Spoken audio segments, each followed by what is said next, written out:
नमस्कार, मैं अनिल शर्मा। आप लोग देख रहे हैं सत्यहिंदी.com। आप लोगों का बहुत बहुत स्वागत है। कल एक फोटो आई, सोशल मीडिया पे आई, काफी वायरल भी हुई। वो फोटो क्या थी? उस फोटो ने हलचल मचाई, राजनीतिक हलचल। कहां पर? राजस्थान में, अपोजिशन नेशनल लेवल पे। आखिर वो फोटो थी क्या और किसने डाली थी? वो फोटो थी वसुंधरा राजे की, जिसमें वो एक फ्लावर का बुके या एक गुलदस्ता भेंट कर रही हैं प्रधानमंत्री नरेंद्र मोदी को।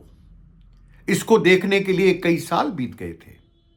कल वो फोटो आई, उन्होंने ट्वीट भी करा, जिसको हम एक्स बोलते हैं। उस पर लिखा, विश्व के लोकप्रिय नेता और भारत के यशस्वी प्रधानमंत्री आदरणीय श्री नरेंद्र मोदी जी से नई दिल्ली में शिष्टाचार भेंट की। शिष्टाचार भेंट की। देखिए, एक चीज समझिए, जब दो बड़े नेता मिलते हैं तो कर्टसी मीटिंग तो नाम होता है, वरना आप जानते हैं कि जब दो बड़े नेता मिलते हैं तो मौसम का हाल तो नहीं पूछते हैं। ये नहीं बातें करते हैं कि मिठाई कैसे बनती है, जलेबी कैसे बनती है। ये नहीं बातें करते हैं। वो बातें करते हैं मुद्दों की। वो क्या इन दोनों में कोई मुद्दों की बात हुई होगी? पहले मैं आपको थोड़ा पीछे ले जाना चाहूंगा। वसुंधरा जी के जितने भी भाषण आपने सुने होंगे पिछले एक साल, 1.5 साल के अंदर, एक साल मानिए, एक साल के अंदर आपने उसमें पाया होगा तरह तरह के कटाक्ष करे हैं उन्होंने राजनीति में किसी को नहीं छोड़ा। यहां तक बोला, उदयपुर का मुझे याद आता है, जिन लोगों को उंगली पकड़ना सिखाया है वही लोग उंगली काटने को तैयार हो जाते हैं। आजकल के लोग ऐसे हैं, छुरा घोंप देते हैं। यहां तक बात करी उन्होंने झालावाड़ में। तो आप देखिए कि कितने कटाक्ष अलग अलग लोगों पे उन्होंने करे इस पीरियड के अंदर, और उनको कितनी साइडलाइन करने की कोशिश की गई बीजेपी के द्वारा इन सालों में। पिछले, मैं मानता हूं, 4-5 सालों में उनको साइडलाइन करने की बहुत कोशिश की गई। पोस्टरों से उनका फोटो हटा दिया गई, कई बार ऐसा मौका आया। तो ऐसा क्या पड़ा कि एकदम से मीटिंग हुई? देखिए, इसका जो पूरा रूपरेखा बनी, वो यहां पर प्रधानमंत्री ईआरसीपी के लिए आए थे, प्रोजेक्ट को इनॉग्रेट करने के लिए। ईआरसीपी मतलब ईस्टर्न राजस्थान कैनाल प्रोजेक्ट, जिसमें कई कैनाल से, पानी से कई गांवों को फायदा होगा, कई शहरों को फायदा होगा। उसके लिए यहां मध्य प्रदेश के मुख्यमंत्री भी थे, राजस्थान के मुख्यमंत्री भी थे, प्रधानमंत्री भी थे, और वसुंधरा राजे भी बैठी थी। प्रधानमंत्री ने वसुंधरा जी की वहां तारीफ करी, और कहा जाता है वही जगह थी जहां पर प्रधानमंत्री ने वसुंधरा जी से कहा कि मुझे आपसे मिलना है, बातचीत करनी है। अब देखिए, बातचीत तो दो बड़े नेताओं में बोल सका क्या हो सकती है। प्रधानमंत्री ने इनवाइट करा। क्यों? क्योंकि वसुंधरा राजे का स्टेचर राजस्थान में कोई भी बीजेपी का नेता अभी भी इक्वल नहीं कर पाता है। उनका स्टेचर बहुत ऊंचा है राजस्थान की पॉलिटिक्स में। हर पंचायत लेवल पे वो लोगों को पहचानती हैं, और साइडलाइन करने का नुकसान मोदी जी को समझ में आ गया। लोकसभा चुनावों में 11 सीट खो दी। 25 में से 11 सीट पर कांग्रेस, या मैं बोलूं इंडिया अलायंस, जीती। पिछले 2 बार के चुनावों में, 2014 और 2019 में, 25 में से 25 सीटें बीजेपी को गई थी। ये 11 नंबर ने उनको फंसा दिया था। ऊपर जब टोटल काउंटिंग हुई तो 240 पे आंकड़ा आके अटक गया। 11 सीटों का बहुत बड़ा योगदान था। समझ में आ गया शायद मोदी जी को और सेंट्रल लीडरशिप को कि वसुंधरा जी की वैल्यू क्या है। देर कर दी, ऐसा लगता है, देर कर दी आते आते, मेहरमा देर कर दी, पर आए तो दुरुस्त आए, मैं बोलूंगा। तो आखिर बात क्या हुई होगी? और यह मैं मानने को कतई तैयार नहीं हूं कर्टसी मीटिंग थी, यह तो मैं बिल्कुल क्लियर हूं। तो आखिर बात क्या हुई होगी?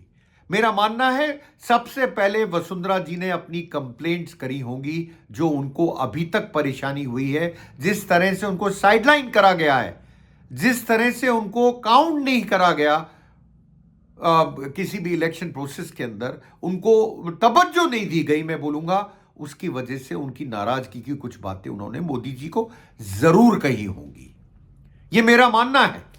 और साथ में कुछ डिमांड भी रखी होगी। हमारे सूत्र बताते हैं कि रीशफल होने वाला है राजस्थान भजनलाल गवर्नमेंट के अंदर बहुत जल्द, मार्च तक। तो मार्च तक क्या हम वसुंधरा राजे के कुछ खास एमएलए को मिनिस्टर बनता हुआ देख सकते हैं? एक संभावना है, ये संभावना है।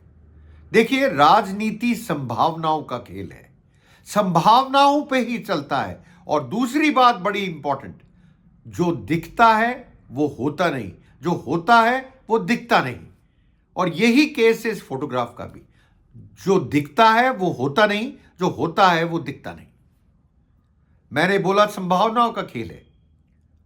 क्या मोदी जी के दिमाग में वसुंधरा जी के लिए कोई इंपॉर्टेंट पोजीशन है? क्या वो कोई इंपॉर्टेंट रोल देना चाहते हैं वसुंधरा जी को? अब क्या वो जान चुके हैं कि वसुंधरा जी की वैल्यू बहुत है? मुझे लगता है तीनों बातें सही हैं। वो जान भी चुके हैं वसुंधरा जी की वैल्यू बहुत है, वो समझ भी चुके हैं कि उनकी जरूरत पड़ेगी। और शायद, देखिए, ये संभावना है, मैं इस पे कोई कमिटमेंट नहीं देता हूं पर्दे के पीछे क्या हुआ, क्योंकि हम गैस वर्क पे चलते हैं, स्पेकुलेशन पे चलते हैं। इंपॉर्टेंट रोल मैंने बोला वो मुझे लगता है वसुंधरा जी को मिलेगा। वो इंपॉर्टेंट रोल क्या हो सकता है? ज्यादा से ज्यादा अगर मैं ऊपर जाऊं तो क्या हो सकता है? प्रेसिडेंट बीजेपी का नाम तो पहले भी चला था, आपको याद होगा, वसुंधरा जी का। तो क्या मोदी जी वसुंधरा जी को वहां देख रहे हैं? देखिए, फिर मैं बोलूंगा संभावनाओं का खेल है, पता नहीं, हो सकता है। क्या और भी कुछ इंपॉर्टेंट रोल देने की बात चल रही है वसुंधरा जी को?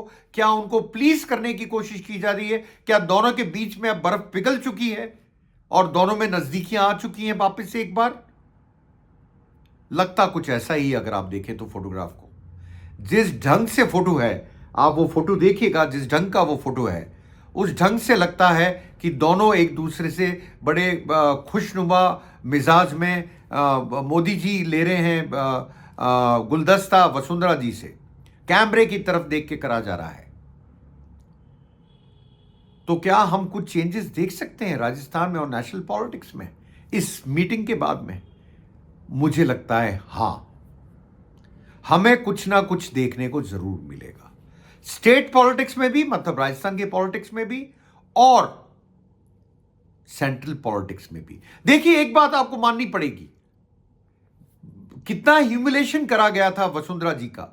जब भजनलाल शर्मा का नाम अनाउंस करना था, राजनाथ सिंह जी उनके पास बैठे थे जयपुर में, और एक पर्ची राजनाथ सिंह जी ने सरका के वसुंधरा जी को दी और उनसे कहा कि नाम आप बोलिए। वो पर्ची वसुंधरा जी ने खोली और उसमें भजनलाल शर्मा का नाम था। आप उस टाइम उनका चेहरा पढ़ सकते थे, आप चेहरा पढ़ सकते थे कि उन्होंने कैसा फील करा होगा। उनको पोस्टरों से हटाया गया था। क्या उनका नाराज होने का हक नहीं है? मैं बोलूंगा बिल्कुल है। और क्या हुआ लोकसभा चुनावों में, मैंने आपको बताया, तो जरूरत तो आन पड़ी। देर आए दुरुस्त आए, आए तो सही, बर्फ तो पिघली। अब देखना यह है कि क्या इंपॉर्टेंट पोजीशन वसुंधरा जी को दी जाती है और क्या होता है आगे स्टेट की पॉलिटिक्स में। राजस्थान की पॉलिटिक्स पे मुझे याद आता है, जब हमने करियर स्टार्ट करा था तो हमारे एडिटर्स हमें कहा करते थे, अरे तुम्हारे यहाँ पॉलिटिक्स में कुछ लिखने को तो है नहीं, आप लिखोगे क्या? आज वो मौका आन पड़ा है। जो मैं देखता हूं, राजस्थान की पॉलिटिक्स धीमे धीमे धीमे सेंट्रल पॉलिटिक्स जैसी हो गई है। लोग बड़े ध्यान से देखते हैं, पढ़ते हैं, पढ़ने की कोशिश करते हैं। पर मैं अंत में फिर आपको बोलूंगा, वसुंधरा जी की इंपॉर्टेंस शायद मोदी जी को समझ में आई और इसीलिए वसुंधरा जी को दिल्ली का बुलावा आया और बातचीत हुई। ये कटसी मीटिंग नहीं है, सिर्फ कटसी मीटिंग नहीं है। Courtesy meeting can only be one thing, there is more than it says. ये पिक्चर बहुत कुछ बोलती है। और बहुत कुछ बोलने के बाद में ये भी समझाती है कि पॉलिटिक्स में अगर आप अपनी जगह पे खड़े रहेंगे तो आपको बहुत देर हो सकती है, पर आपको बड़े नेताओं को जो सेंट्रल लीडरशिप है भूल नहीं सकती, अगर आप में दम है तो। ये फोटो बहुत कुछ कहती है। देखते हैं होता है क्या आगे इसके ऊपर डेवलपमेंट। मिलता हूं जल्द नए वीडियो के साथ। आप लोगों का बहुत बहुत शुक्रिया, बहुत बहुत धन्यवाद मेरे से जुड़ने के लिए। सत्य हिंदी को सब्सक्राइब करें, लाइक करें और मेरे अगले वीडियो का इंतजार कीजिए। आता हूं जल्द आप लोगों के सामने। बहुत बहुत धन्यवाद, शुक्रिया।